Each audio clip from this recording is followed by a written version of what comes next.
Kweli moyo nasonona, sijui hata mfanye nini, yote Mola anajua.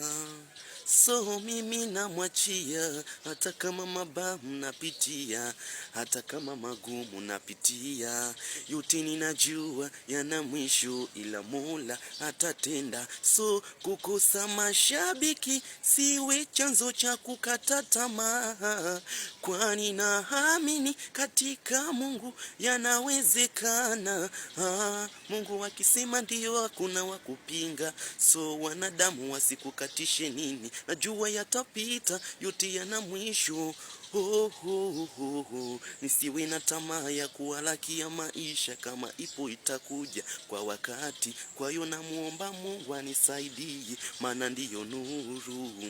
Kukosa mashabiki siwe chanzo cha kukata tamaa, kwani naamini katika Mungu yanawezekana. Yani kosa mashabiki siwe chanzo cha kukata tamaa, kwani naamini katika Mungu yanawezekana.